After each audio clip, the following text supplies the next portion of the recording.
All right, Miley, do you want me to just get going? All right, so check in today. Who are you? Position in district. How are you?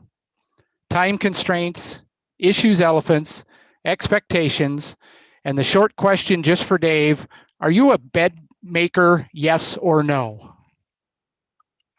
And we're starting with Heather Espinoza tonight. Well, looky there. Heather Espinoza, second grade at Woodglen. A one-time constraint, I have to go pick up a child at 5:30. So that's why I'm on your screen twice. I have you on my mobile device as well, so I can take you with me when I have to go. No issues or elements. Bed maker, no. Colleen. Wow, that was fast. Colleen Gardner, sixth grade math teacher, Shadow Ridge Middle School. I am wiped out. Oh my goodness, this remote is way more work than going in person. I can punt in person really well, but punting with technology does not work. No time constraints, no issues or elephants. My expectations is to have good conversations to solve issues and be done, hopefully. And yes, I make the bed every day. Nothing else is clean, but the bed is made. Oh. Good afternoon, everyone. Bo Fobert, Executive Director of Curriculum and Instruction. No issues, no elephants, no time constraints. Yes, I'll make the bed. Chris. I'm Chris, Superintendent. No issues, no elephants, no time constraints. Feeling tired, but hopeful about the future. And I'm a sometimes bed maker. Heather Grecius. Hi, everyone. Heather Grecius, Director of Elementary for Student Support Services. I'm great today. No issues or elephants, no time constraints. My expectations are what they always are, to continue the great work. I enjoy a made bed, but I depend on my husband to do it. Marty. Marty McCarthy, Principal, Thornton Middle School. No issues, no elephants. I will not make a bed. Kathy. That's funny. I'm Kathy Plummer. I'm on the school board. My expectations are that we have great conversations. I have no time constraints, no issues or elephants. And I am a bed maker, but I pull up the covers and call that good. I'm not one with those like 12,000 pillows that has to look really good. So it's kind of like fake bed making, but I do it. Laura Mitchell. Hi, Laura Mitchell. I'm on the Board of Ed. I'm feeling okay. No issues or elephants. And let's see, I would call myself sort of along the lines of, I'm a bed straightener. There's nothing meticulous. There's no OCD. It's, pull the covers up so that if you need to lay something on the bed, you might be able to find it. But Dave Lockley. Afternoon, Dave Lockley, President DTA. Doing all right. I do not have any time constraints. I haven't had a chance since folks have come in to see who's missing. I'm not good at attendance taking.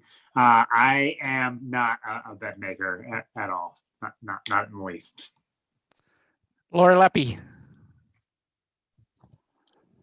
Hi guys, sorry, I was eating my Wendy's. I'm Laura Leppy. I teach middle school math at Holstrom. I have no time constraints, and expectations are that we're going to be awesome. I have no issues or elephants. Oh, how am I? Cold, but otherwise okay. I decided to stay home and teach from home today. I've been going to the building, and being in the building was way more fun. My house is blah.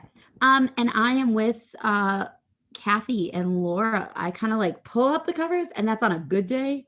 So sort of in between of them. And I appreciate the made bed, but I sort of just, and then I call it good. Nancy.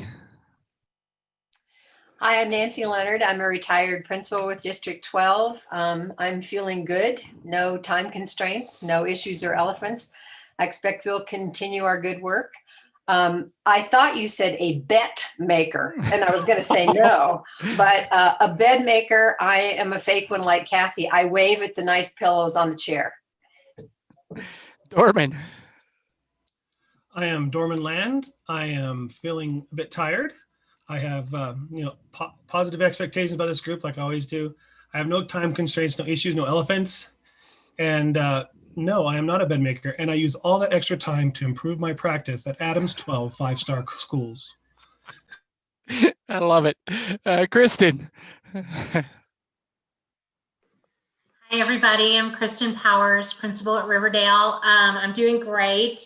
My expectations are to have wonderful, positive conversations, no time constraints, no elephants or issues. And like Nancy, I thought you asked if we made bets, but for bed making, yes, I make the bed. Linda. Hi, I'm Linda Walther. I am a retired counselor and teacher. I'm feeling okay today. No time constraints, no issues or elephants. Expectations are just to continue working with each other. And yes, I am a bed maker. Sandy.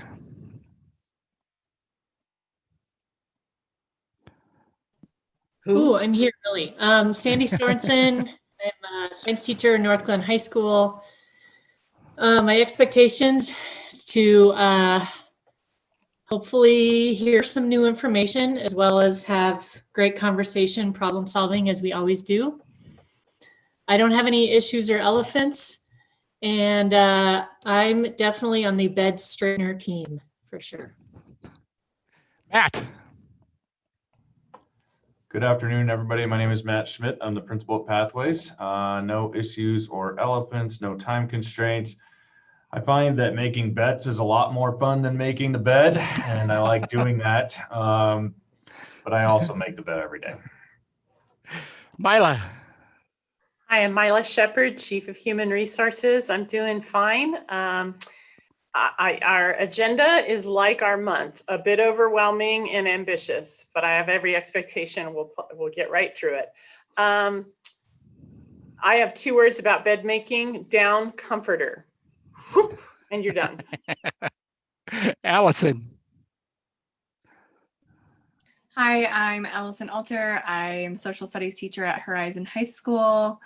I'm doing okay, pretty good. A little bit tired, but expectations, just do good work like we always do. No time constraints, no issues or elephants.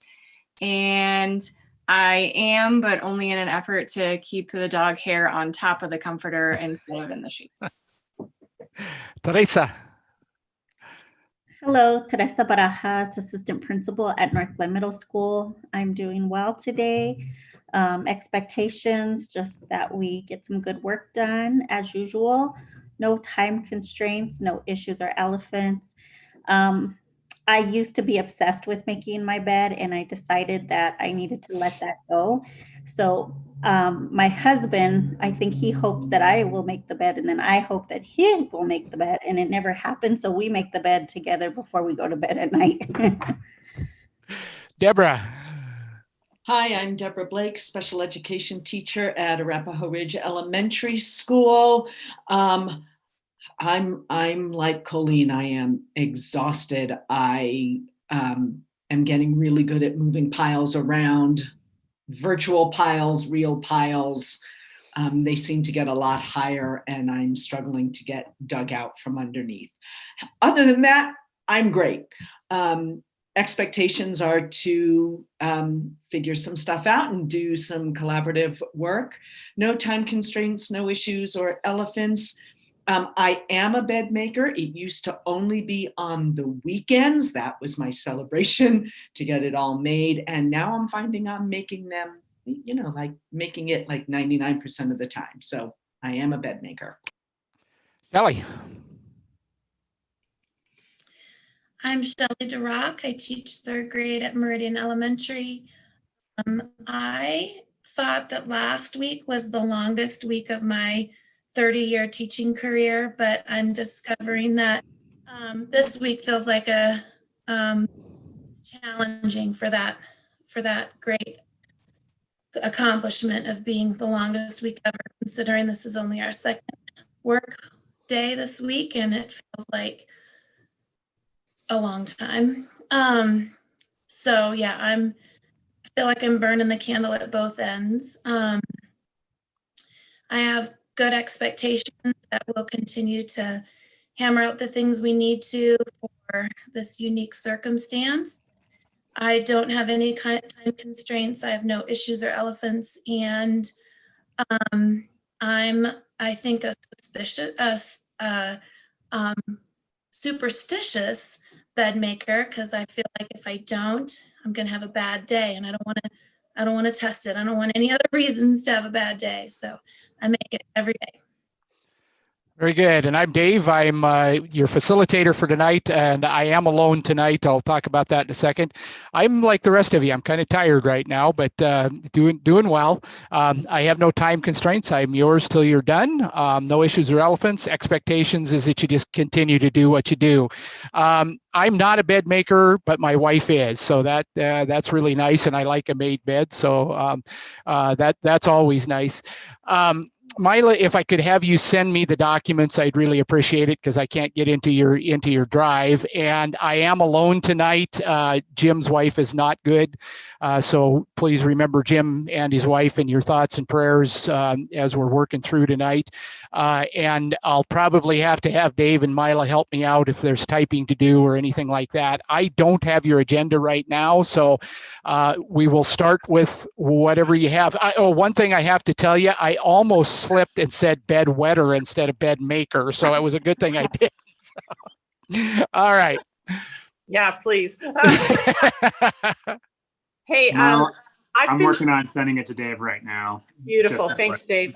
Thank you, Dave. Working on trying to transfer a slideshow that Chris has been sharing into our team drive. I haven't been able to, so I think I'm just going to send it in an email. But I want to turn it right over to Chris to kick us off with some a high-level summary of the recommendation that he's going to be taking to the board tomorrow night. So, Chris, take it away, and I'm going to email everybody a copy of the slides you're referring to.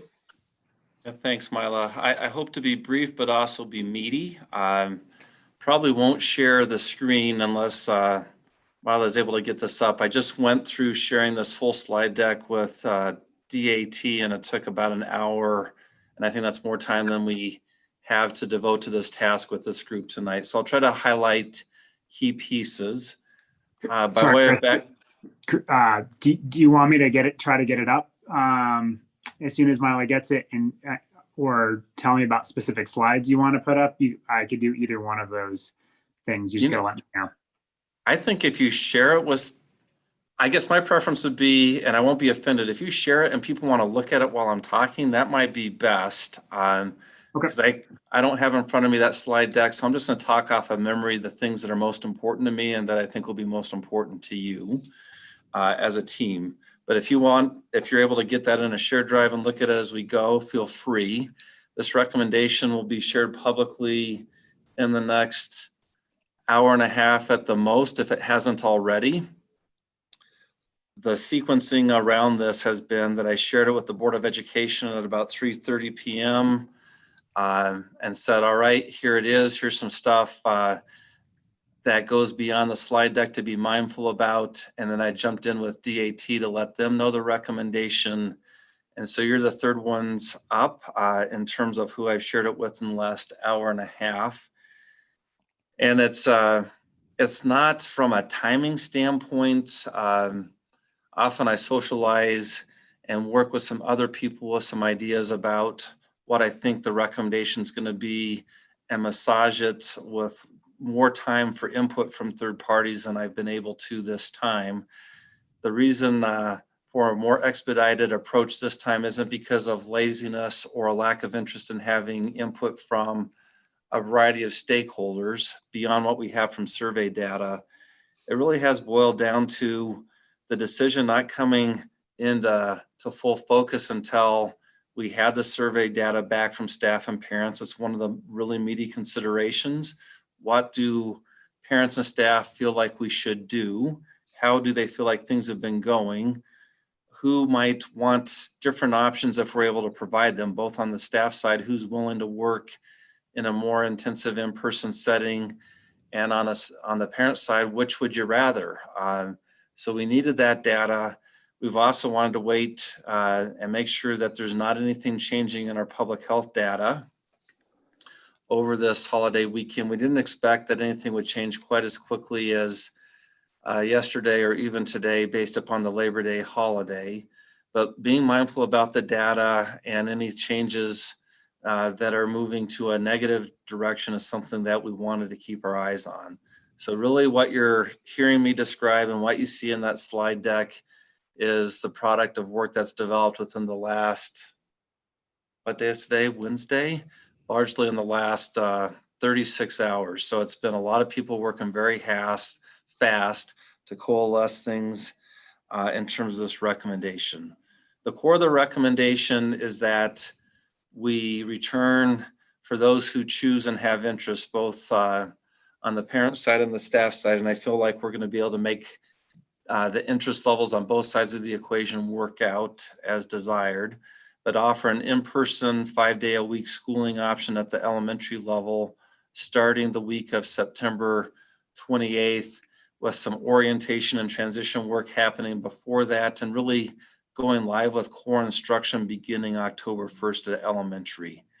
And then at the middle and high school level, we would do a hybrid model where students would be in person 2 days a week.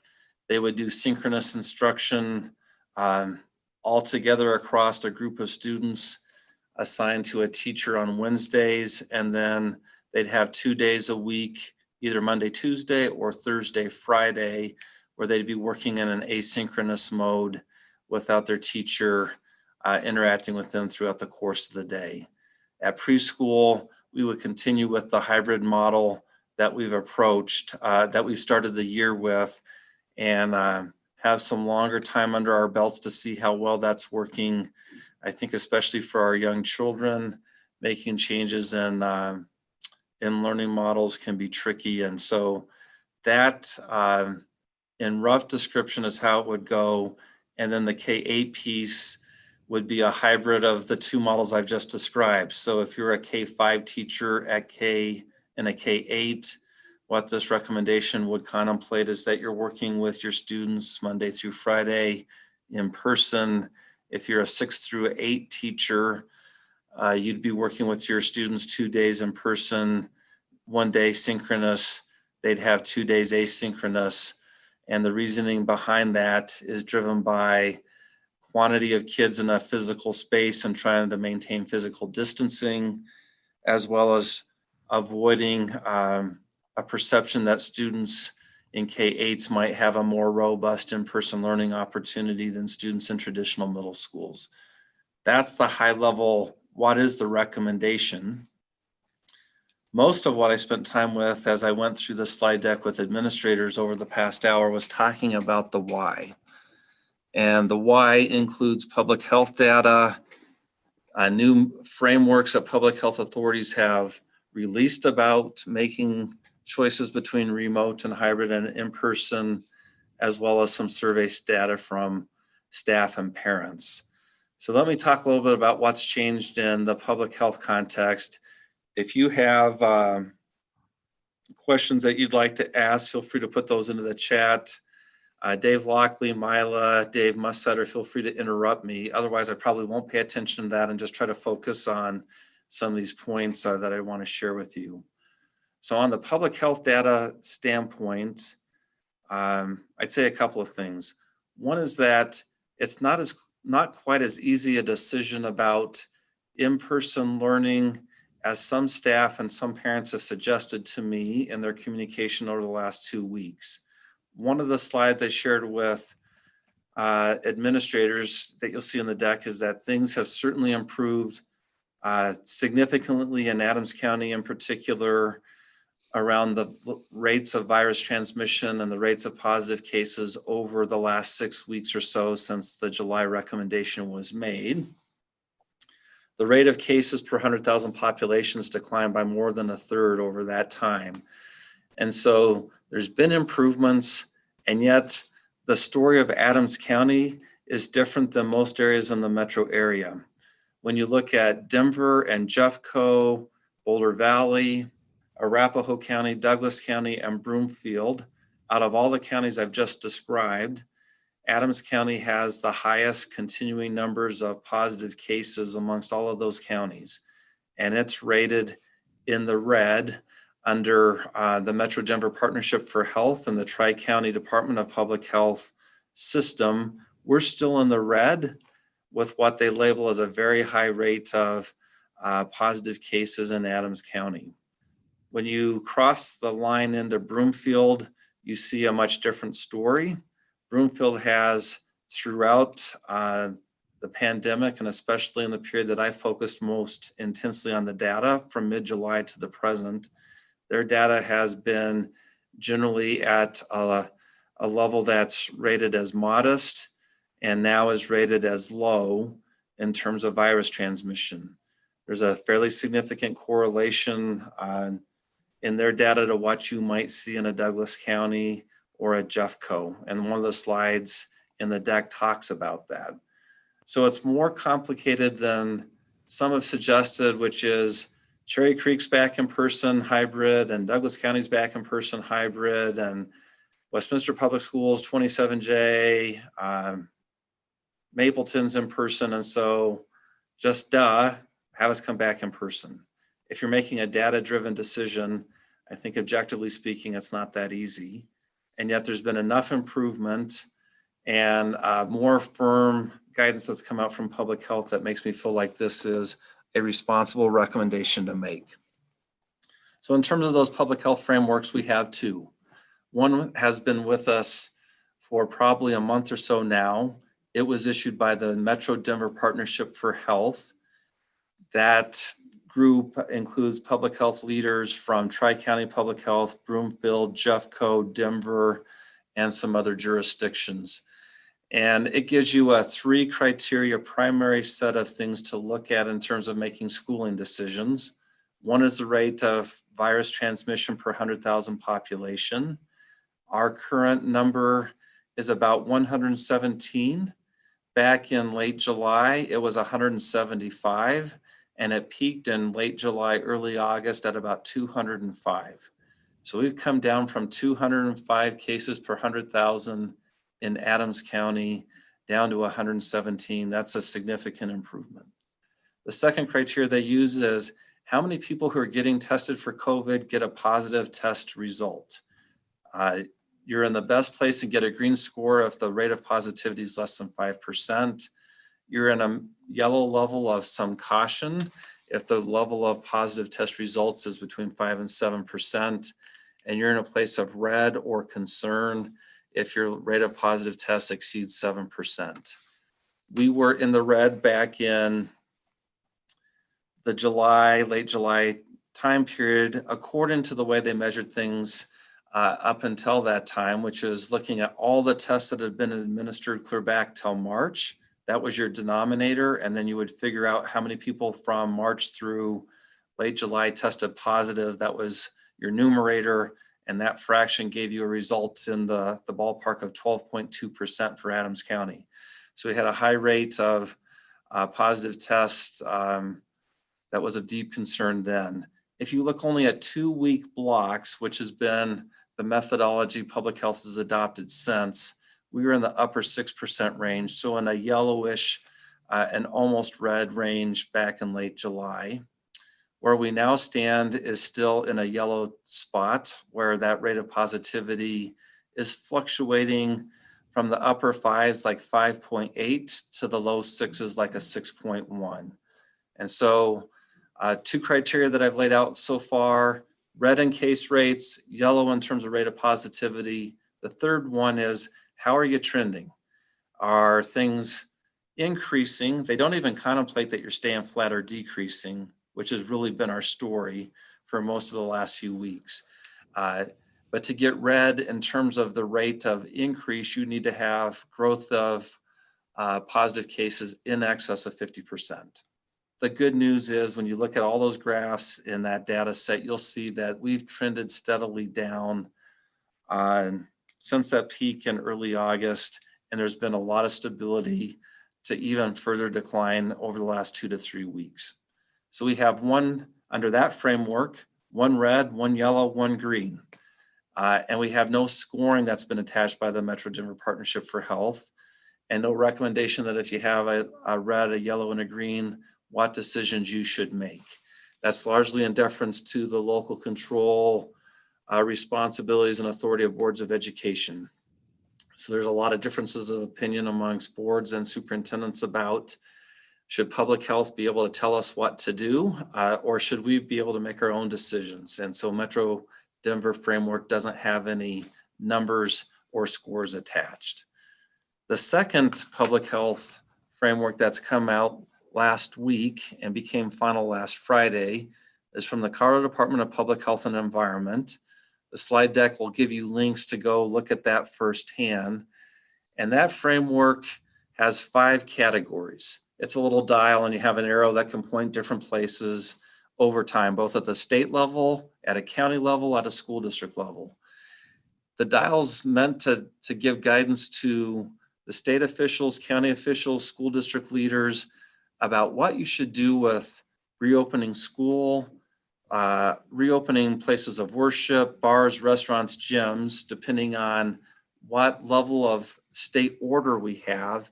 And then especially if you're at safer at home, which we've been in as a state ever since, I believe it was late April when they started to move us from stay at home to safer at home. That's a big category.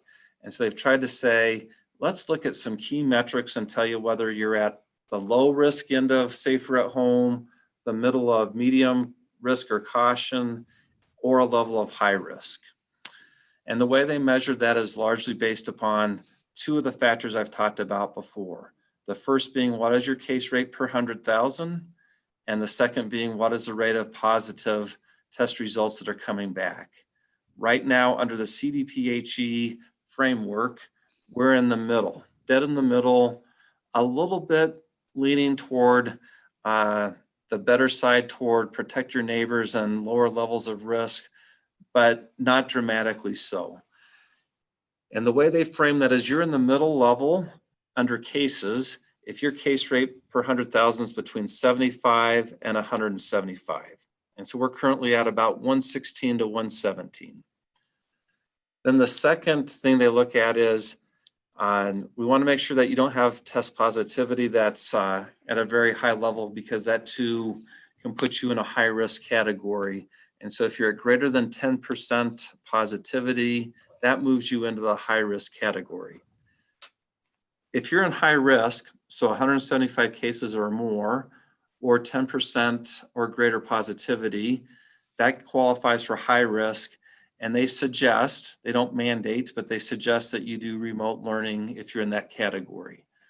The July recommendation I made and that was adopted by the Board of Education, the metrics we had then supported going to remote. We were high risk under the CDPHE dial in late July and early August because we had the 175 to 205 case rates, and we had test positivity that wouldn't independently push us there, but it wasn't something that would take us out. What we see now is that in the medium risk or the caution category in the middle of safer at home, they say that any choice that you make is something that public health can support, as long as you don't see other factors worsening, like the rate of hospitalizations, which have not been increasing. They've largely decreased over recent weeks. So unless you're seeing case rates start to amp up in significant levels or hospitalizations increase, or unless there's really strong factors predicting that the future is going to be bad for you, you can choose either in-person or a hybrid or remote learning. Any of those things align with public health guidance in the category that we currently stand in Adams County. And largely I'm talking about Adams County because I feel like we need to make some decisions that reflect some of the greater intensity of the virus that are present within some of our district, the Adams County portion, especially the higher poverty part of our community. And so I've resisted developing blended rates between Broomfield and Adams County, but we certainly report out in the slide deck both sets. I'm mindful of both. I'm just also mindful that I don't want to disguise some of the reality of going on in Adams. If they have icky stuff going on in Adams County within virus, and then we try to tamp that down with Broomfield data. Right now, if you did blend those things together, there's a credible argument to be made that we might be sub 100 in terms of case rates and sub 5% in terms of positivity. I've not done that calculation. Just be mindful that some could see it that way. So this is a long-winded public health why that says right now, in contrast to where we were in July, high risk when CDPHE says remote is suggested, we're now in a spot where we can make other choices. And given that we've seen consistent downward trends and stability, I feel like we can prudently return to some in-person schooling, and yet especially at the secondary level, not every day. And a lot of the reason why the hybrid for the middle portion of K-8s and for traditional middle schools and high schools is that, number one, we anticipate the rate of students who have interest in in-person return at our K-8s, especially schools like Lab and Launch and Thunder Vista, and potentially also Launch. That one's less certain, given some differences in demographic data. If we have high rates of return, we have higher densities of students within classrooms, it's more difficult to maintain physical distancing in a 3 to 6 foot or larger amount. We also have greater numbers of students who potentially could be transmitting the virus. And then if we have that, greater risk of infection or quarantines that touch and disrupt more students in the setting. And so the hybrid, given all those factors, makes more sense from a public health and safety protocol standpoint. The data, I'll summarize some of the data from staff and parents. I'll say that the parent data was surprising to me. I had expected, just given some of the email communication and some of what I've heard in terms of choices in some other districts, that we might have 65 to 85% of our parents requesting a 5-day-a-week in-person model. That's not the case. There's not a single level of elementary included where more than 50% of our parents say, I want my kid back 5 days a week in person. Elementary is kind of the high point where about 46% of parents have interest in a 5-day in-person return. It's also the place when you look at staff feedback, especially from educators, that we have the greatest level of interest from educators in coming back 5 days a week in person. My hypothesis, we didn't ask for comments this time because we knew we weren't going to have time to review them all given the tight turnaround. But I've heard a lot from educators in a variety of settings about the huge challenges with technology that come at all levels, but that are most acute with elementary age students, especially K1 and 2 students. It is really hard to have them be attentive, to help them work through all the clicks, to figure out how to make that learning vehicle work well. I've heard that from some of you in some other settings, and I've certainly heard it from a lot of educators since. And so on the educator side, roughly 36% of our elementary educators say, I want to stay remote full time, and about 36% say, I want to be full in person with students, and with a mid-20% saying a hybrid would be my choice. Middle school and high school on the staff side, on the educator side, we see majorities of educators at those two levels who have interest in staying remote. It's between 52 and 56% who make that preference known. And for parents, we see greater interest in staying remote as you have kids who are older as well. And so at the high school level, I think it's about 40% of our parents who say, I'd like my child to stay remote in this non-binding survey that we sent out. The bottom line, as you mix all that, and there's a lot more I could say about this, it appears that we could have 30 to 40% of our students, if once we go to commitment day, assuming the board approves this recommendation, we'll ask people to make commitments on the staff and the student side starting on Friday and concluding Monday. But if we have 30 to 40% of our staff, our parents saying, stay remote, we also have asked our staff, we know what you prefer to do, but what would have you saying, no, I'm just not willing to do that?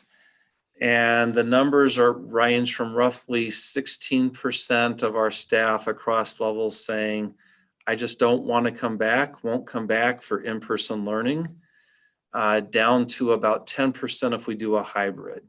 And there's some variation in those numbers too, based upon level. We have the strongest level of disinterest in returning in person at secondary. It's about 20% is my recollection of middle and high school educators who say, I don't want to come back in person. And that's lower numbers in the teens to about 10%, I believe, for elementary educators. Maybe even 9% of elementary people say, I ain't coming back for a hybrid or full in person. But if those numbers stick, say that you have 15, 16% of educators saying, I don't want to be back in person, and you have 30 to 40% of parents saying, I want remote, we might be able to marry really nicely those who have strong interest on the staff side in supporting remote learning with parents who have interest in a remote option continuing. And we might, frankly, if that all continues the way the survey did, have to say for some folks, you had interest in doing in person, would you be willing to do remote instead so that we can balance all of this stuff out? There's a lot of tasks that remain in front of us, assuming the board says yes to this recommendation. One is that we have to have people make firm commitments back on the staff and student side about what you want to do. We tried to get the very best anonymous, honest data that we could this time through. And so we weren't asking people for student ID numbers or employee ID numbers, but we need to get firm, reliable data Friday through Monday.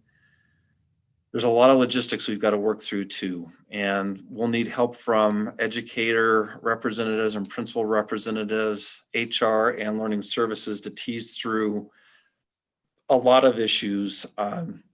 They can be everything from how big should the ratios be for a teacher in a remote learning assignment. Our onward committee this summer, my recollection is that they said, for example, at K2, a 1:25 ratio could work well. Is that still the right ratio given what we know now about our work in remote learning this fall? I believe the recommendation of the committee then is that you could have a 1:100 teacher to student ratio at the secondary level.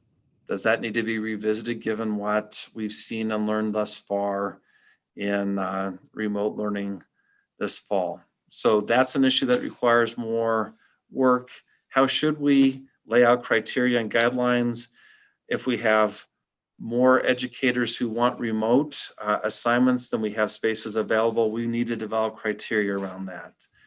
How should we divide the alphabet to say who's going to be in block A that comes maybe Monday, Tuesday in person versus Thursday, Friday, so that ideally we have kids within the same family who might be in multiple grade levels or in middle and high school. How do we try to minimize the number of kids who are on different Monday, Tuesday versus Thursday, Friday in-person schedules? So how do we make a call on that? Alphabet, I think, has often been the way other districts have done that, but we need to talk through it. There's a variety of other issues of that sort.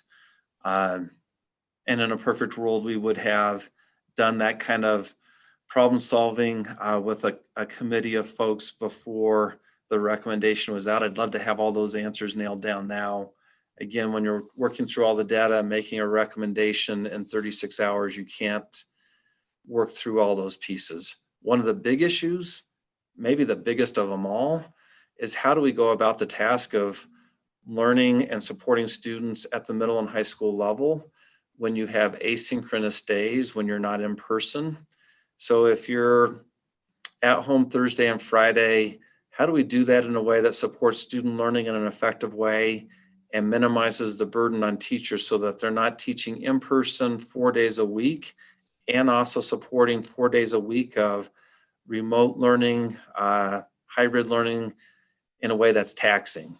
Should we, for example, just have educators record a video lesson of them teaching their in-person cohort, post it somewhere where that kids on the asynchronous at home days can then watch it?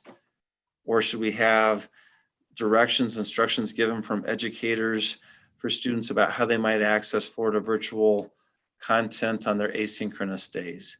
Those are some of the issues. I'm not laying them all out here in the interest of time, but those are some of the things that we'll be looking for teacher voice and perspective to help us through, along with some principals and HR, learning services partners as well. It may be that we have some people from this team do it.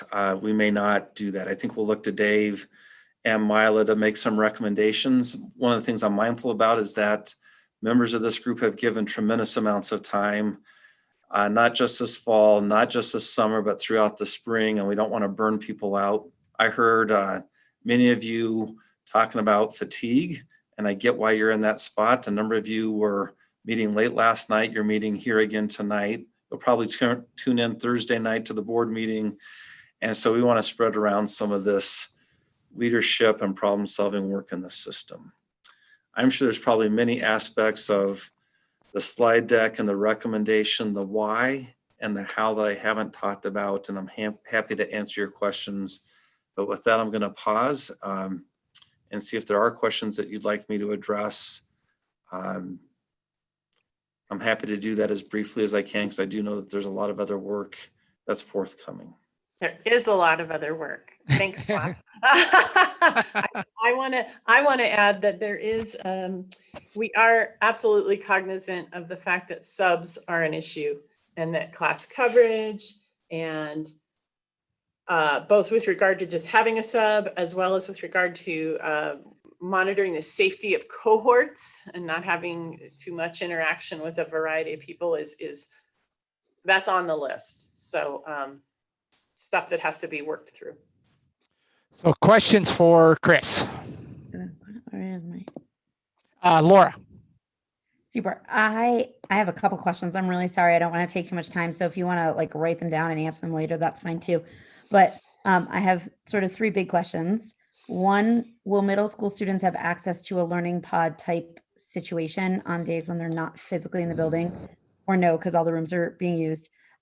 B, will we have the option for like the asynchronous days to be more structured and synchronous and have kids, like you were saying, log in, but not necessarily watch a video, but maybe watch us?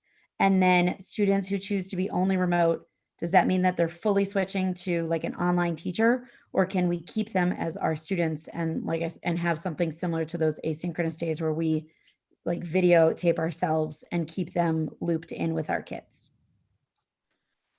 Really good questions, Laura, across the board. So on the first one, learning pods will go away across the entire system if this recommendation was adopted. We just don't have enough space and enough people to make it work. The upside is that we can expand the number of students who would have some in-person touches compared to learning pods if this recommendation is adopted. So learning pods would go away. A second piece is in terms of the asynchronous days and more structure, and part of what you shared out, I would characterize as live streaming. I think that's work that we'd want to work with principals and teachers to sort out. I think there are some concerns about live streaming and trying to monitor what your students who might be watching live are doing online and what's going on in chat, and are there some privacy things or inappropriate behaviors that could be going on in that setting that you're not able to attend to because you're really focused on the kids in front of you. That's the feedback that I've heard as we've started to discuss it front end, and why I've heard more interest and support for filming and then drop boxing your instruction as opposed to having a live stream. but we need to tease through that and have teacher voice helping us figure the right path. And it may be that there's more than one way that teachers can do that work.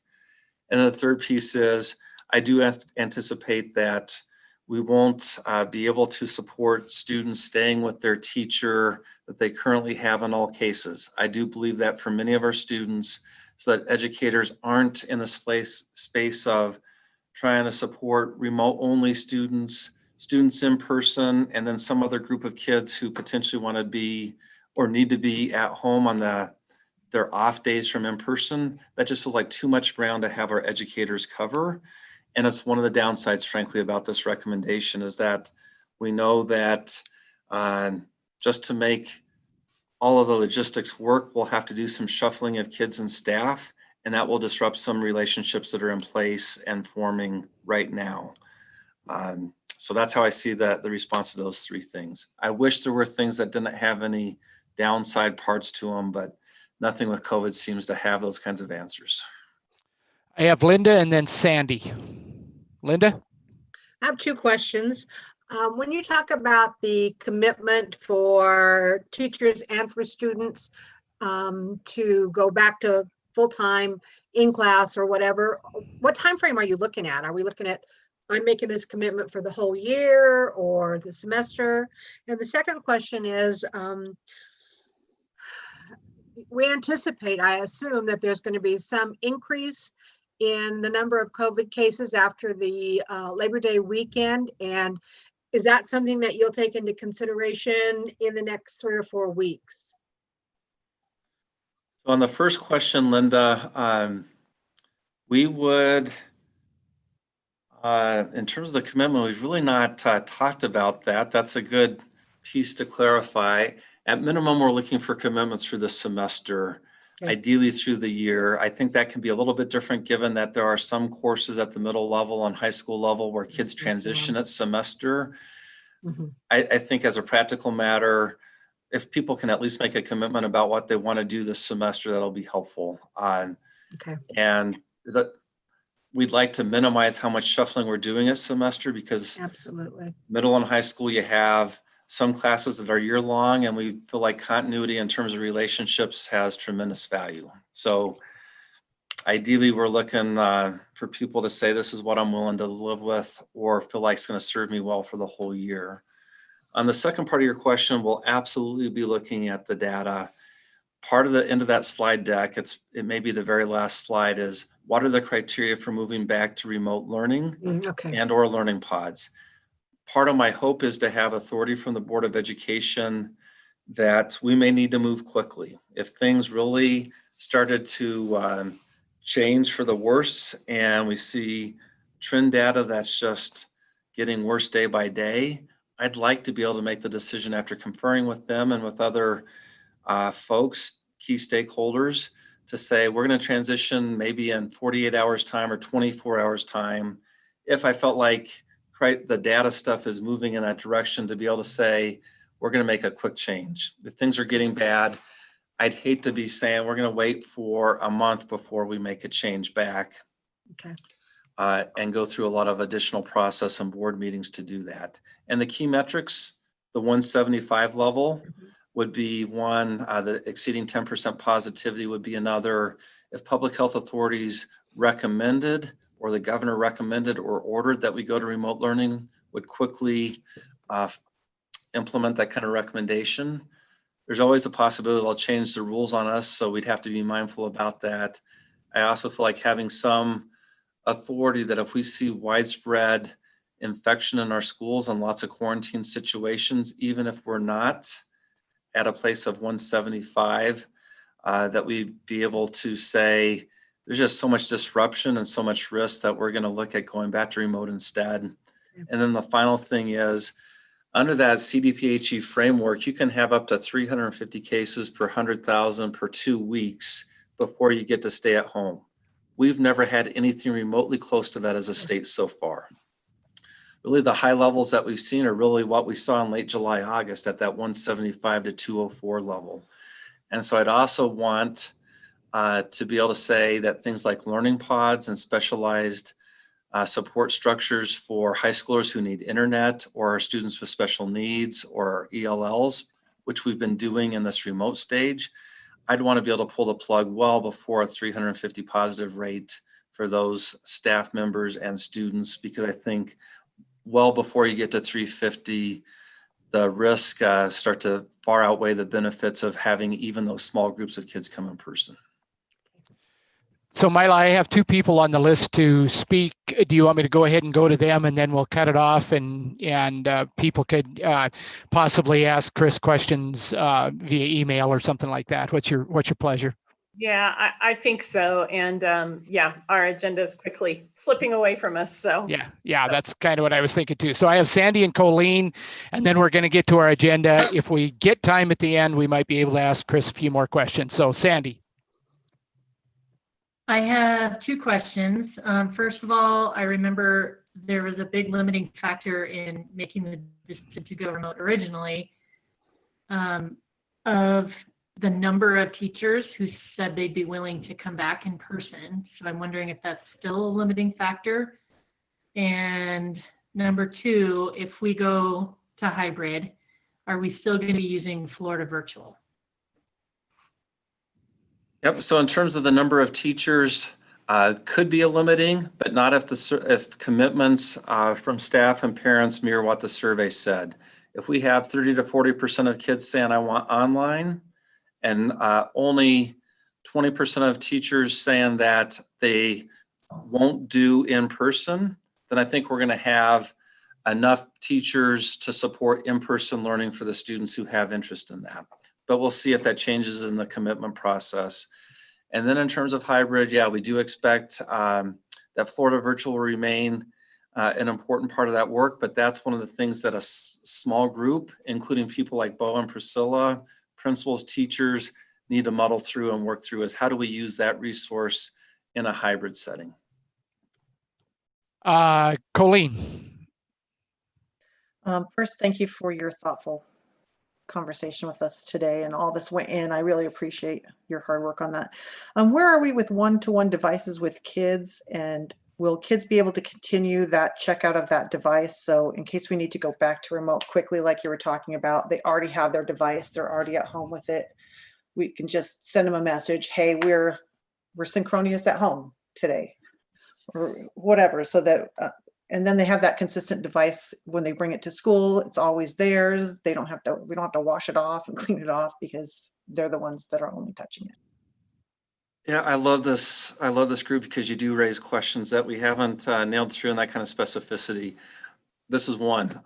So for middle and high school students, and for those who choose remote, they'll need to have a device to support them in that journey. At elementary, for those who choose full in person, it wouldn't necessarily need a device in that space, but I would, I'll make an executive decision here and just say, well, we're going to let our kids keep their devices, because there is that possibility of going back to remote on short notice.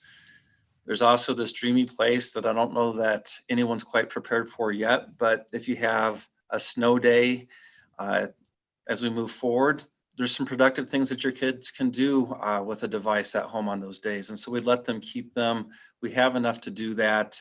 One of the downsides to Chromebooks that we found in remote learning is that they just don't have the same horsepower as a laptop. We can't afford a laptop for every kid.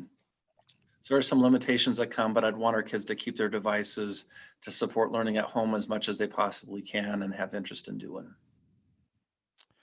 All right, and with that, I have no other questions. Mila, I'll throw it over to you. Next thing on the list, I believe, is the sub-protocol document, right?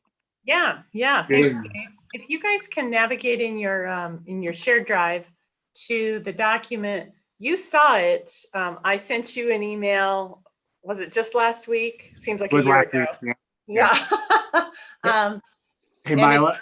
Yeah, Dave. As people are jumping into that document, I know people are pulling it up. I'm seeing their magic bubbles start to be pulled up. Can I just add one quick thing to our previous conversation as they're pulling it in and we're transitioning?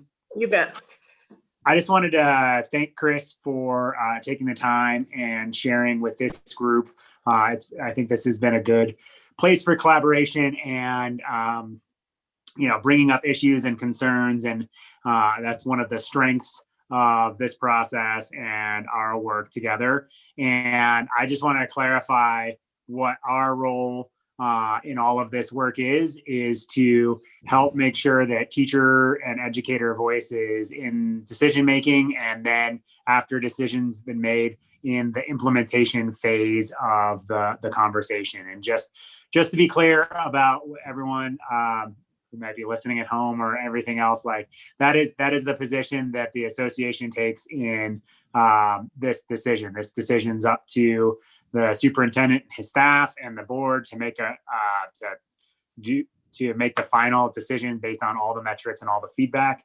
Us to help provide some of that feedback, and then work with the district and Mila and everybody, as we do so often for so many things, to figure out the details after the decision's been made, and work through the process together. So just a quick clarification, or not clarification, just adding my 2 cents into the conversation. Okay, the sorry, document right now. called, thank you, Dave. I know we so value this partnership. Nancy, to your question in the chat, the document is called Remote Learning Certified Absences. And Dave, if you could send that to me, I can't get into it. So if you could send it to me, that'd be great.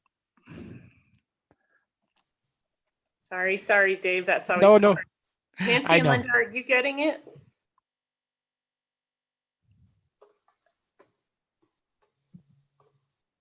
It's in the IBS team drive?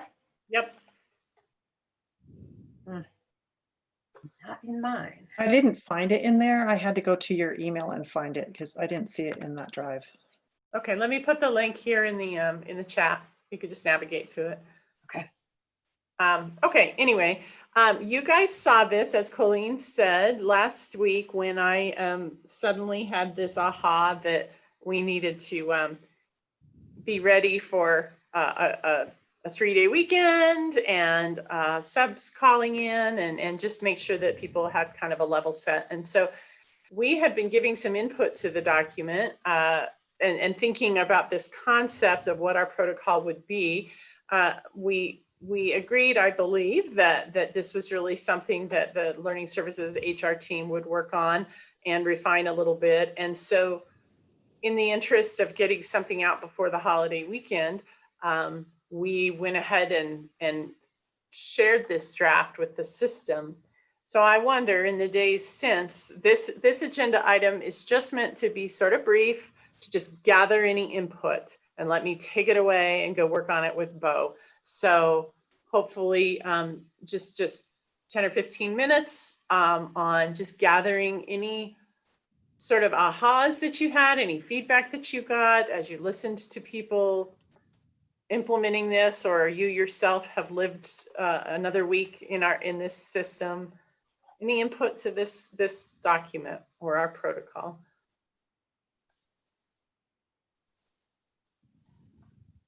It's a little bit moot right now as we shift, but there may be a time when we're back in remote. And so I think everything we do is with this idea of, when there comes a time and we're back in remote, this might be, this will be applicable for another couple of weeks, and then maybe again.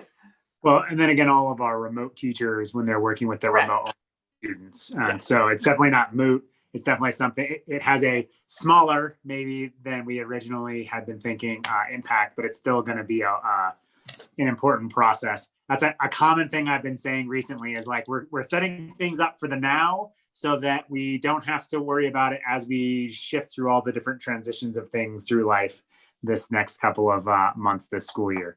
So this is definitely one of those. Really good point. Colleen has her hand up. Colleen. So one of the things when I first looked at this last week, I clicked on the Google form and I really wanted it to say, make your own copy, because I liked what it had, and then I could change it to mine. So that's my only tidbit of feedback, is if that could be make your own copy, then, it'd be set. It'd already be there. So. Colleen, I thought you said make your own coffee at the first time I heard you, and then it dawned on me what you were saying. I'm in a different Coffee. mode tonight, I guess. Beds, bets, what, Yeah. coffee, copy. All right, Mila, that's the only question that I've gotten so far. Okay. And just as a reference, I have placed this back into, we had an old draft version in the file that I think got deleted as we were consolidating documents. So I have this now in the team folder for everybody. Thanks, Bo, for checking with the Google gods, and thanks, Dave, for drive maintenance and sending of forms. It's a team effort. Okay. Hey, and with that, we caught back up to our agenda. Brilliant. All right. Or almost. We want to continue with the conversations we began last week on the Appendix B and C consideration. And Dave, we do have some chart language, and if everybody goes into the drive and finds, I think it's called chart, something chart. The document was charts, and then the date I didn't put. I can 8/27. retitle it later, but yeah, 8/27. Yeah, it's 8/27. Yep. I'll share the link. Dave, I bet you don't have this. I don't have it, sorry. No worries. I'm a real pain in the rear end today. All good. I'm going to share it in the chat. Chat. Yep, that sounds great. Thanks. So as a reference to where we landed the conversation from last time when we were talking about this, we had a really great conversation and worked with the team to kind of get some details and some straw designs and put stuff together. What we landed on in the end was we pulled together a breakout group to pull together a straw design. That's at the very bottom of the pages. You'll see the work that they did. What I was thinking we could start with is have everybody take a look at that piece. Then I know Mila and I have collected some more story and information for the team and for everybody else to just to discuss and to think, and then look back at the straw design and our options space to see if the new information and story and interest and everything else that may pop up still matches. Do we need to make any adjustments? Do we need to do anything from that space? Dave, do you want to have people look at the straw design first, or do you want to enter and ask questions about it, or do you want to have Mila and I, anyone else, add some story first before delving into that? Yeah, if you have more story interest options, let's get those in first, and then we'll go back to the straw design, see how they fit with what the straw design is, and that way you have all the information to compare back and forth with. So. Mila, do you want to start with story and I type, or do you want me to start and then you type? Why don't I type, friend? Okay. You got tired of my typing, huh? It only took you a couple of years to train me. All right. So after our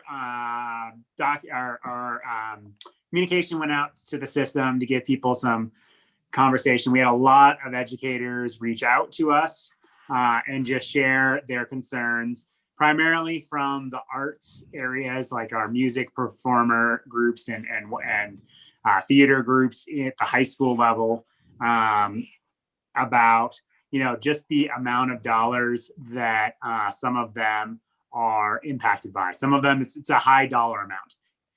We have 1,000 or so people that receive co-curricular pay, and a small fraction of them are in this top category of really impactful dollar amounts. I don't want to talk people's personal dollars and stuff, but it is a significant amount of money that people are investing in this space. So that's my one data point. And then another data point, Mila and I were talking, and since she's typing, I'll share it and you tell me if it's wrong or not.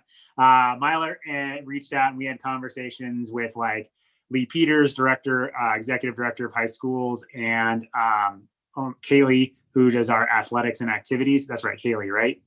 Kylie, sorry. My handwriting, I wrote it down badly, sorry. And one of the things that they shared that they've heard from, teachers and building principals is this idea that, musicals and other things probably, they won't look the same, but the odds of them being outright canceled might not be a reality. It'll look dramatically different, but it might not be just straight up canceled. And I know we already have in story the other piece that much of the sporting stuff is outside of our control because that's has to do more with CHASA than it does an internal decision here in 12. And then I have an interest that when Mila's done typing, I'd like to add and then throw it out to anyone else who wants to add any story, interest, or options. Let's let her finish it. I've just captured the idea that many arts and performance sponsors shared that they rely on the monthly co-curricular stipends to pay their monthly bills. And then most performance sponsors will be creative as they continue to engage students in new and I'll say innovative ways. There seems to be little likelihood of a complete cancellation. That work for you, Dave? Yep. It's Mila and I's combined story, apparently. So it's fine. All right. We're straight. Sounds good. Interest. The interest that I have that's not quite captures, I don't want anyone to be surprised by either money being taken away from them because we've paid out money, or surprised that they're not getting it because we had promised it and then we're like, oh no, it's not happening. Because I have this nightmare scenario where people are getting paid out these dollar amounts, especially some of these high dollar folks. And I know I'm selling my interest, sorry, Dave, but this is a nightmare of mine where, we've been paying them in these incremental amounts and then the activity is canceled. And then they end up owing the district back so much money that they can't make their bills in a short amount of time that we would be reclaiming that money as a system. So that's my my interest. I don't want anyone to be in a place where it's a shock or a surprise in the negative way. A happy surprise is always better than a negative surprise. All right, I'm done talking now. Allison. I wanted to just maybe add a clarification, and I was on some of those emails that I think went out to all of us. But for some people that are involved, especially in drama, it's like 25% of their paycheck. So I just wanted to clarify like how much we're talking about, because I think that's important. Colleen. I have more of a question, and I got this question from people at my school. Where does leadership pay fall within this? Because those leadership positions and buildings are still being done, and will they get paid like they were before, or do they fall under this as well? Although, options can go wherever they go. Right now, we're only talking about co-curricular and athletic pay. That's the issue for which we're discussing. But I think when people see this and talk about it, they're wondering if their department chair pay is going to be paid out in a lump sum. If they're on a leadership team, is that going to happen? So if we could just clarify that for those people, so that'd be nice too. Okay. We can definitely make sure any communications go out clearly, distinguish the different categories. That's not a problem. Okay. Kathy. So mine also is more of a question. So we're entering this, we have a new recommendation that's being considered. It's unclear to me if we're getting what the guidance is from public health on after school activities, because that could add another cohort of people. So I'm just wondering about, is the assumption that most activities, except for those like approved sports like cross country, et cetera, that people leading those will be coming up with online plans, and that that's how the things will be conducted going forward. And I guess I'm just trying to figure out, when you talk about a theater program, we probably aren't looking at live performances no matter what the back to school plan is, and just some clarification on what can be expected as part of this role. I'm not sure where that fits in. Dave or Mila, can you answer Kathy's question? I can answer half that question and then punt on the other half, to be honest. So, and then Mila can chime in. So, I've heard, the spring musical folks. I had one educator say to me, like, I would like to do this instead of doing the either do live performances via Zoom or, YouTube, or set it up as like a recording. As I don't know if some people have done some of those virtual events in the environment, and then work. And then it's adding that extra component of teaching them how to do the tech and other pieces. That's one thing. And then the punting half really has to do with that kind of is going to have to come down to the creativity and innovation of the educators and sponsors and their supervisors to work out what that looks like. If they can't reach common agreement, then the spring musical, then maybe there isn't a spring musical, right? Like that is one of the things that I don't want to personally micromanage or say what should or should not, because I'm not nearly creative enough, because I'm just an 8th grade social studies teacher who didn't do club sponsorship because he thought it was too much work. So I would add something there. Yeah. I think all of that collaboration around what can we do will also include the director of security and the current health department guidelines. And so, whether or not we can do things in person, what's the social distancing, how many people that could be in an auditorium at a time, all of those issues will be run through the agency filter. Okay, Kathy, did that answer your question? I think as much as anybody has answers, right? Yeah. Yep. All right. Any other interests, story, or options? Options, interest, or story? Sorry. I do have an option that we could put on the table. Okay. It's different than what we have on the straw design or whatever else. But one of the things I thought, based on some of this new information from the district and others, is to pay out co-curriculars as planned, but keep our high school payments to after this, once a decision's been made about the season, whether it's canceled midway, whatever ends up happening in that space.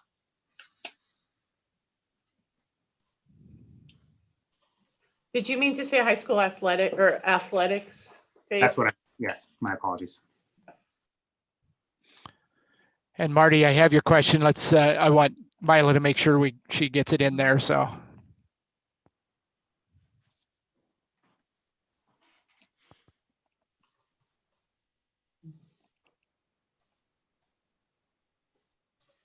Okay. Okay, Marty? I have an option that if a sponsor wishes to get paid for the co-curricular activity, they must design a remote option in order to get paid that is agreed upon by the sponsor and the admin team.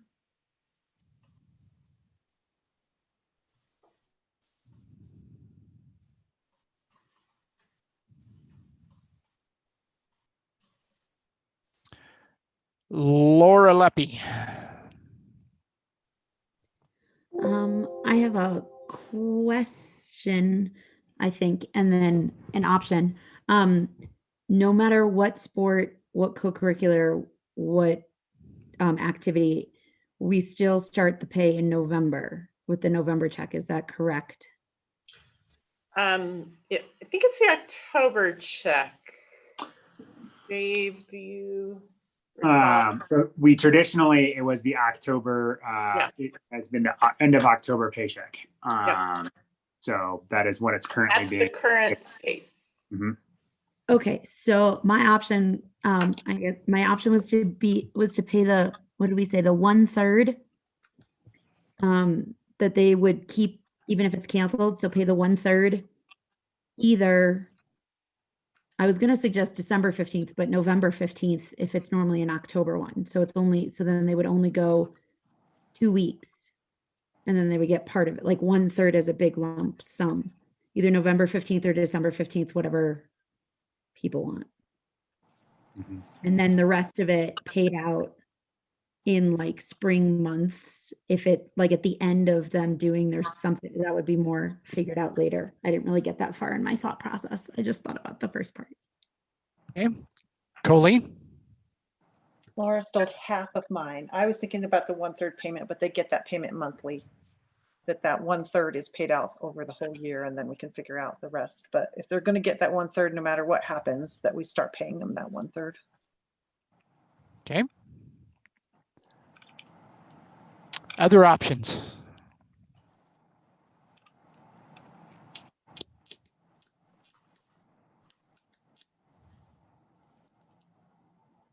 Okay.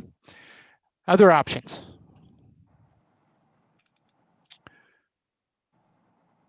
I don't see any. So Dave, with the way that you've got it, you've got a current straw design number 1 down there. What's your pleasure about working with the new story interest and options on this? Do you want to put people back in straw design, or what's your thought process? I think, I think it would probably be beneficial to throw people into straw designs for a few minutes. If Chad and Mila and I can get that done relatively quickly. We failed on our getting that done in advance again. I apologize. No problem. Yeah. Let me send Chad or Tom, which one of you would set up a group for us? I think Chad will be setting them up for you guys. Okay, Chad, I'm going to send you an email.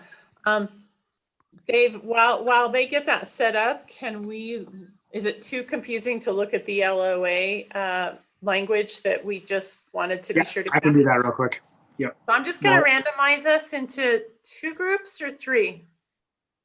I would say the size of the group, I would say, I think you can do it in 2. Let's try it in 2. Yep. Okay. Well, Mila's doing that in the IBS team drive. Dave, I'll share this with you before you even have to ask. Thank you, sir. There was a draft document that we had been previously working on and we had previously adopted for the leave of absences for personal reasons. When Mila and I, Chris had asked us to pull everything together into one space in one document, we were reviewing that draft and prepping that work. And we noticed 2 things. One, we think we left something out as a team when we were reviewing that is really impactful to our current state with the change and potential recommendation adopted by the board that we wanted to talk you guys through. So it looks like a bunch of us are now in that document. Dave, the email should be coming your way any second now. Okay. So you see in black there our approved language that we had talked about. But one of the things that was on the straw designs that we had approved, but not in the document that ended up happening, was this conversation and option around if the board approves a change in instructional model, an opportunity would be extended just for certified educators to apply for a leave of absence within 5 business days. That was a common interest. It was agreed to in verbal form as we were going through the document, but somehow when we transitioned into the paper version, this version that we read over and adopted, it did not land on the document. And so with this change of model potentially out there, and staff needing to start thinking about indicating what their preferences are for the rest of this semester, we wanted to bring this back to you guys to see if we should include the red approved language for this that we had on but fell off in our conversation, and we all kind of missed in that space. So if you have it up, it's what's in red in the first paragraph, right, Dave? That is correct, Dave. Yep. Michelle? So would that open that back up from the August 17th date? It would, yes. Yes. Colleen? I actually don't remember it that way. I remember us having a lot of conversations about how people needed to make that decision by that first date, and then another date in like December when we were going back in January, because they needed to make that decision knowing that they full well could be asked to come back to work, and they needed to make that decision then so that kids weren't like losing their teacher partway through the week. So I don't think we gave them an option for right now. They had to make that option back then. That's what I remember us talking about.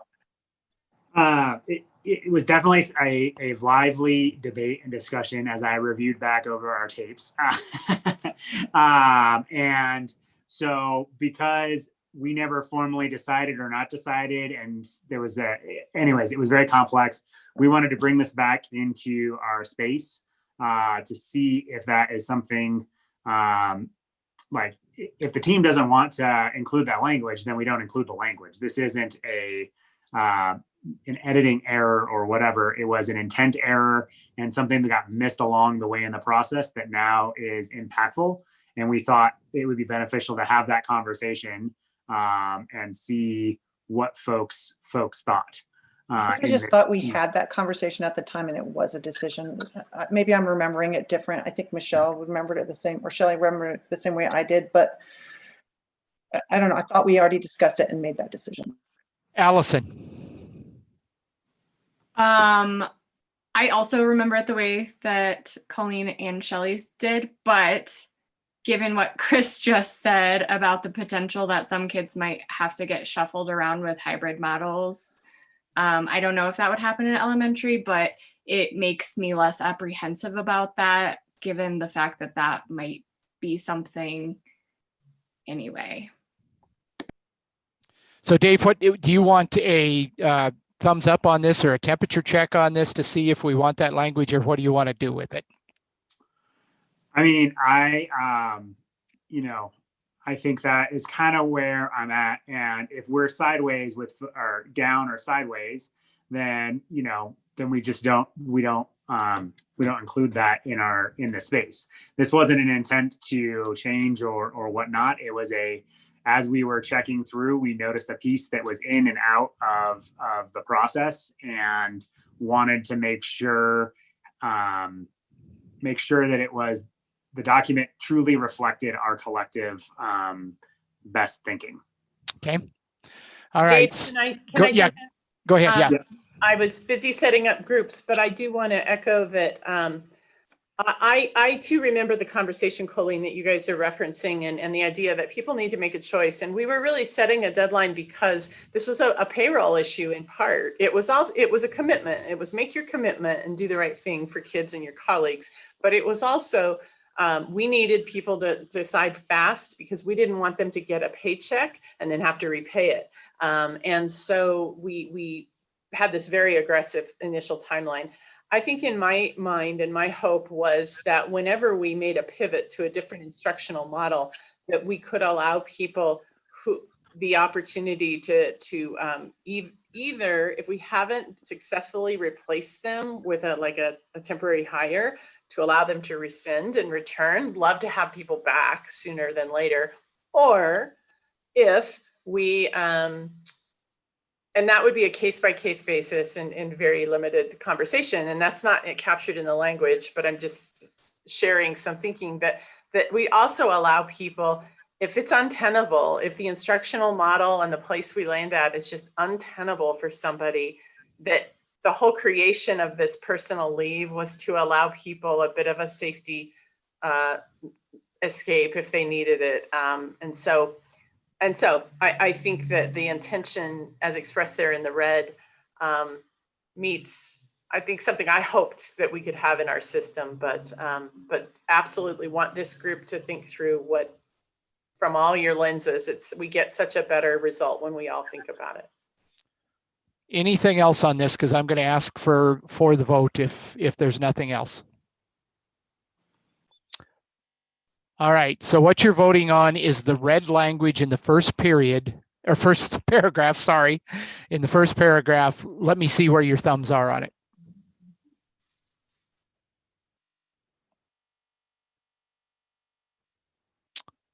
All right, we have everybody's thumbs up. Colleen sideways. Colleen, do you want to add anything or just what you said before? All right, so you're going to leave it in. Okay. Thanks, All all. right. Hey, Chad, how are we doing with those groups? Dave, We're I think good. Matt was I just sideways need too. Matt was side, yeah. Oh, Matt, who was sideways? Yeah. Matt, sorry about that. I didn't see it. I apologize. Did you want to say any more about it? He says no. All right. Sorry, Matt. I didn't see it. Didn't catch it. Too many people on my screen. All right. So circling us back then to the straw design, I've roughly divided us in half, tried to seek balance, but I was doing it fast. So please, a little grace if I didn't get an exact balance.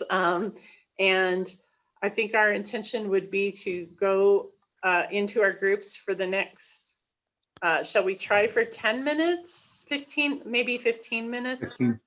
See how.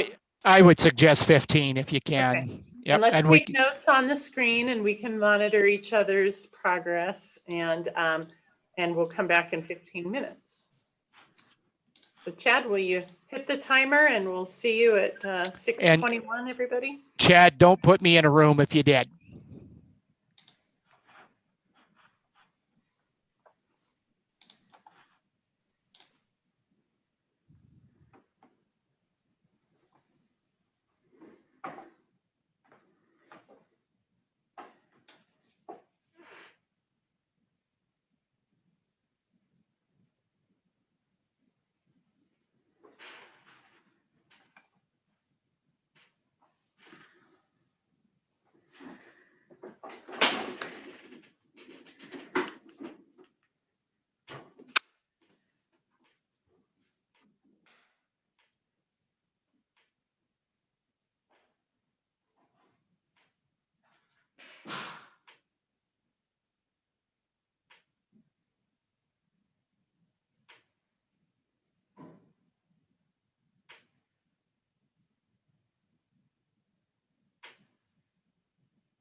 Okay, I think we're all back. All right, we are all back. So report from your Straw Design teams. Do we have a team 1 and team 2? I see we have a 1A and a 1.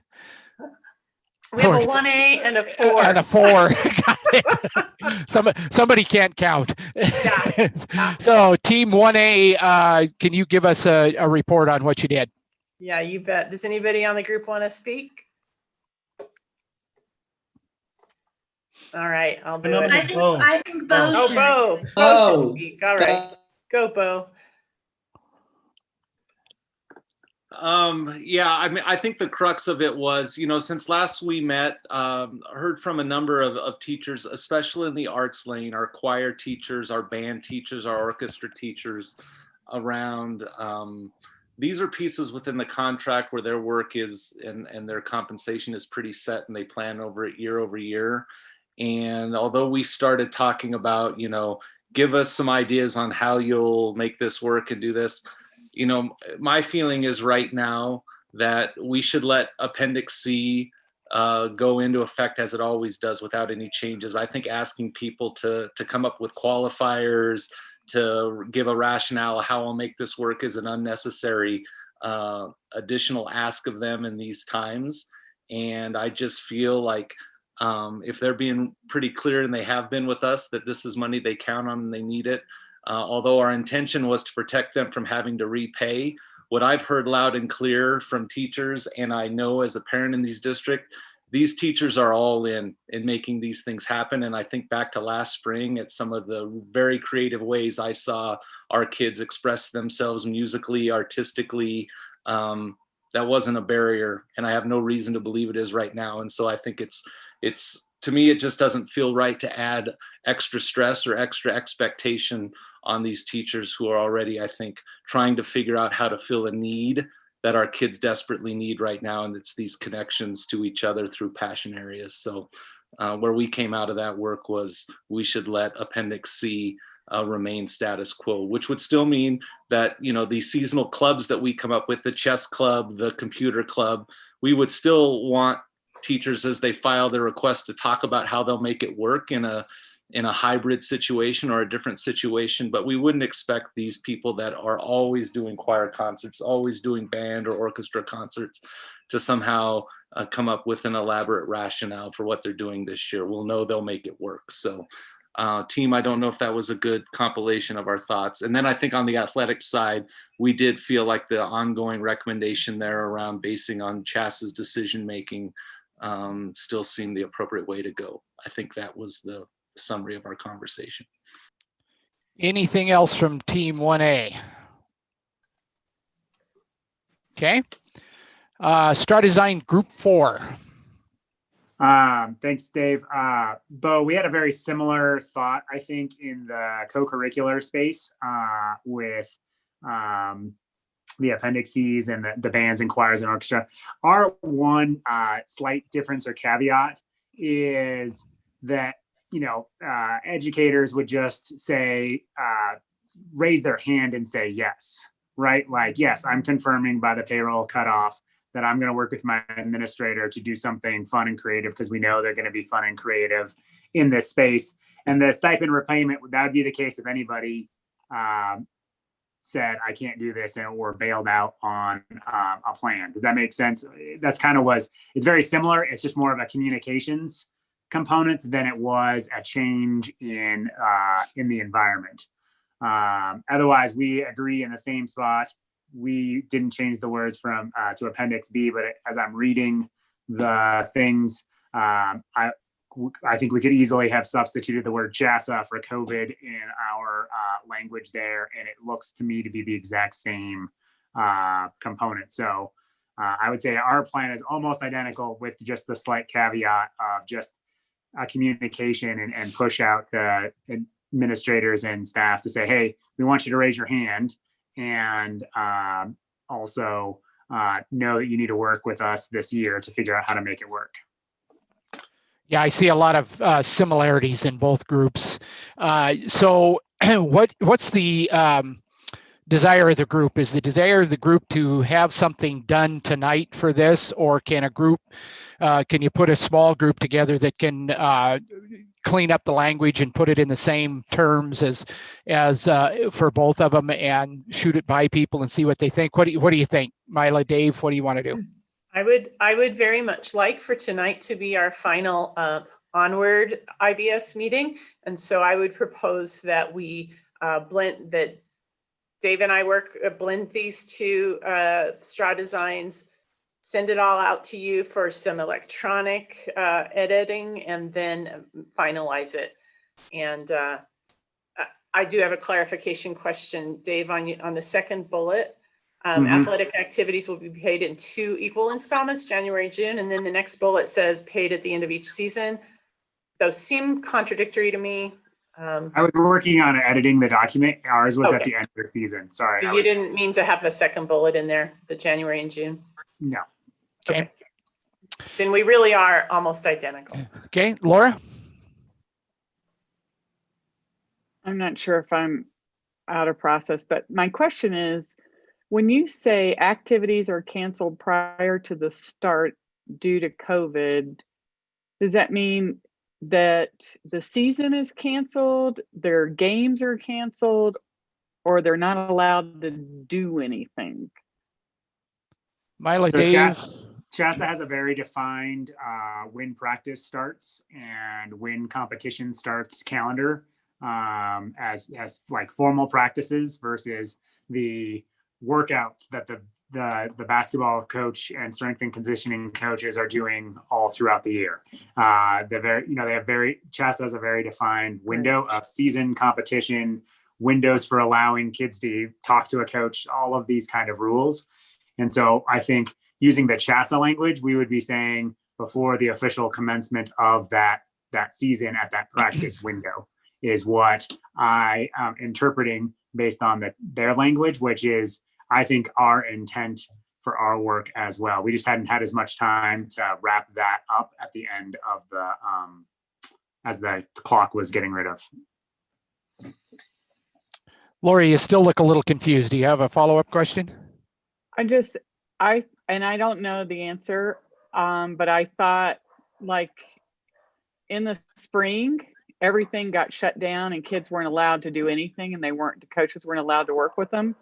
But in the summer, they actually made exceptions and they allowed the coaches out of turn to bring the kids back and start to do just small group things, not formal.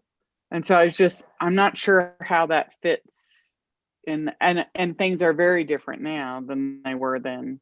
So I just hate to see us to not have a way for our coaches and our kids to get together if CHASA allows it and be paid, even though they can't compete with other schools. Does that make sense?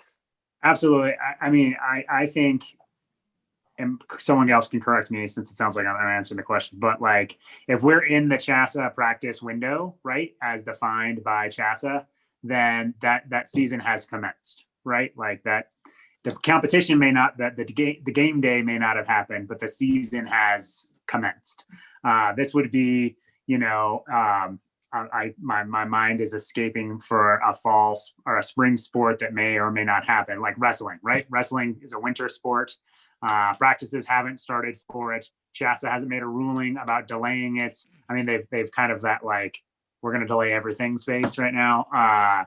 But they haven't said yes or no. Practices haven't commenced. Although there are coaches who are out there recruiting and, starting to work with their teams and collecting and maintaining inventories and that kind of work and stuff. So that's, to me, that's the 1/3. CHASA isn't going to let them practice, but they had to do some work to get ready for the season in case it did happen, versus the practice starts because CHASA says they can start practicing. And then they say, oh, but never mind, we're not going to actually do that. And the season gets shut down. That would be that we're not going to prorate, which is what the contract currently says, prorate. If someone doesn't complete a season, we prorate the CHASA window from practice to game, the end of the season window. We prorate that. So like if the season or if they only have 1 week of practice, the current contract language says, let's say that's 10 weeks, they get 1/10 of the stipended amount. versus this language would say, in this case, they would get, if practice is started, right, then they would get the full thing. If it gets canceled before that week 1 of practice, then they would at least get the 1/3 to recognize the hard work and stuff they have done in that space. But that's only when it's actually canceled by CHSA. Nancy. So my question is about the first, under group number 4, your first bullet point. Are you going to have people submit this proposal and get it approved, jointly approved, like within the next couple of weeks, and then they get started paying? Our idea was that they would make a commitment with their administrator between now and the traditional October payroll cutoff date to say, yes, I'm going to work on this plan over the next X number of weeks, and you and me, Mr. Athletic or Miss Athletic Director, we're going to figure this out together between now and when we start practicing. And it would need to follow, just making it really clear that, like, don't plan for an in-person spring musical if we can't do an in-person in the auditorium spring musical, right? Like the idea is that you need to do whatever it is that you're doing that meets the guidelines that we have available today. Marty? So then. Oh, sorry, Nancy, sorry. Sorry, the second part of that then has to do with the approval process. Who's going to approve it, so to speak? And why would that happen after they'd already been paid a stipend? Marty, do you have an answer to that question? Okay, go ahead, Marty. Okay. I don't think it's really about approval. I mean, like if any event that happens at a school, the principal would have to approve the safety procedures and all of that anyway. So this is really just about making sure that the sponsor of the co-curricular activity is making the commitment to do something no matter what the conditions are related to COVID. So whether like we're going to do a spring musical event, whether or not we're remote, whether or not we're hybrid, whether or not we're in person, and I'm committing to doing that. So it's not a surprise. It's not like you show in March, somebody goes, oh, well, we just went to remote. That means I'm not doing anything, and I think so that guarantees the activity for the students and guarantees the payment for the sponsor. Dorman? So however this is written up, it feels like that group 4 is a little stronger in the proposal method than group 1A. It just seems like it doesn't seem like a touch base. It seems like a proposal. Is that proposal or that touch base, is that what normally is done in Appendix C? Is there already like an agreement and we already have a proposal? These are the two. I think that, Dorman, the word proposal is hanging us up here. I don't think that was the intention. I think anyway, Dave, jump in if I'm misrepresenting what we talked about. But to me, I just think there's value in everybody being on the same page that this event is going to happen. Like, if you agree to do this sponsorship, you are committing to doing an event in the context of which the health and safety and the school policy will allow. I think in any event, like when you're putting on an art show, you're coordinating with the principal and the admin team to make sure that you have space, to make sure you have these things. And, so that part of that work is already takes place now, or takes place, I don't know now, but takes place in a non-2020 year. And so I don't think there's really any change there. I think it's just being transparent that we're going to do this regardless of the situation. Yeah, it's just normal business then. It's like that first bullet point is just like normal business, just like we did every other year. Now you may say remote instead of in person, but it's just like every year. Mila? Yeah, the current Appendix C says specific responsibility for each co-curricular activity will be mutually agreed upon by the teacher and the principal or their designee at the beginning of the school year based on a district-wide position description. So I feel like back to the point of not requiring an extra something, there's already a process in place for a mutual agreement. This is an unusual year. definitely needs to be a mutual agreement about what that looks like. But I think from our team, we felt like an extra hoop jump wasn't necessary, that the language and the process already exists in Appendix C. Linda. Yeah, we vote, make no changes. Not vote. Sorry, sorry, Mila, I thought you were done. Linda. Mine was the same comment as Mila's about the Okay. language in Appendix C. All right. Any other questions before we move on? All right. So Mila, Dave, do you want a thumbs up on taking it to have you two put it together and get it out to people remotely? I actually wonder, I know this is slightly out of, potentially out of process, but I wonder what people, if, I don't want to go back into straw design groups, but with the two groups being, I think, the intent, especially with the added piece that Mila just kind of brought out to our everyone's attention and our conversation, I wonder if the only difference is this process that we just described and just spent an amount of time talking about is literally the only difference between the two documents. There's like some wording slightly difference about COVID related versus CHASA being the one who canceled and giving it a person. I wonder if we could take, call it a temperature reading, because I know that we're not really adopting, but if everyone was yes on it, then I would feel much more comfortable saying this is the plan and doing that flushing out of the document. But we can operate in a space of this is where we're going, and we need approval of the wording to go out on the document for members and for the world. Linda. Linda, you're muted. I'd just start talking. I'm still a little confused on the process. Are we doing all of this in an MOA that then is ratified by both the DTA members and the boards? Is it just something that we're going to slip into the contract and say, I just don't know where we go after all of these decisions are made by us. Mila or Dave, go ahead.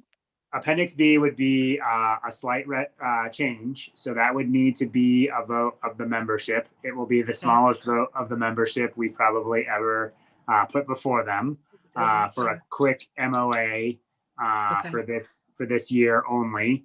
And then, the board quickly adopting. I think if we can get the language of this super quick, this week and get it out to next week, put it on the board agenda, we're easily going to meet the payroll cutoff deadline. And we're only dealing with coaches at the moment anyways. And so, Mila, would you agree that that's not a particularly onerous task for payroll as far as that goes? More than any other time of year implementing Appendix C. Yeah, I agree.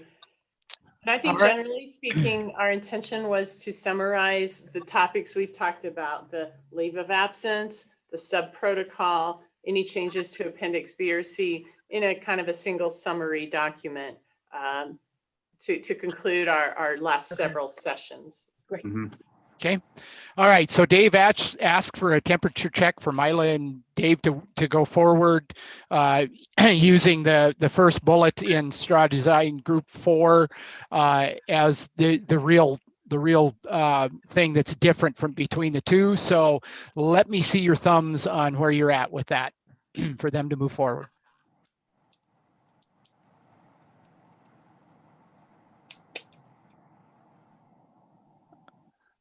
Bo, I didn't see your thumb. Sorry. Okay, thank you. You have consensus on that. So, all right, good work, folks. I know we're over time, and we really did just want to touch very briefly. You heard me say the intention would be to create a summary document, just highlighting the different conversations and decision points we've had, and then. Dave and I, as we've talked about what's next for IBS, really feel like we need a little break. I'll miss you, but I'd like to not schedule another meeting until mid to later part of November. I know, I hear the hearts breaking. Like a meeting in November, a meeting in December, probably one in January, maybe 2 if we're starting to see that the issues are, we will identify issues before that November meeting and come with a menu, a slate of issues that we intend to talk about. And then we go back to our 1 or 2 meetings in January, 2 meetings in Feb, 2 meetings in March, probably a couple meetings in April. So anyway, back to the more normal schedule. So that's what we're conceptualizing. Any input to that right now? Oh, Thanksgiving dinner at my house. Yeah. Thanks, Dorman. You're invited. Are these going to continue? Are these going to be virtual meetings? Yeah. Yes. Okay. Based on what we know right now. I really miss having dinner with you guys. I miss the food too. I would like to request delivery from Yeah. Grubhub. Oh. All right, let's do, are we ready for checkout then? Are we good to go? So one word checkout, and we're going to start with Shelley. One word. Productive. Deborah.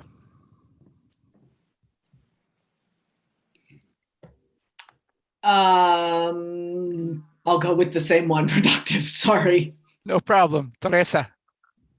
Interesting. Allison.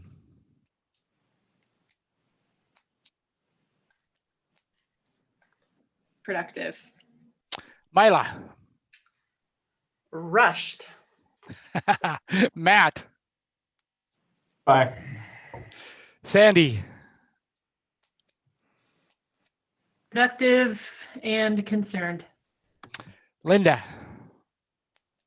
Yay! Kristen. Accomplished. Dorman. Nos vemos. Nancy. Ditto. Laura Leppi. Informative. Dave. Oh, COVID. Laura Mitchell. Art. Kathy. Full plate. Marty. Amazing. Heather Grecius. All good. Chris. Finished. Bo. Hashtag 2020. Colleen. Info overload. Heather. Espinoza. Mine, so I'll say check.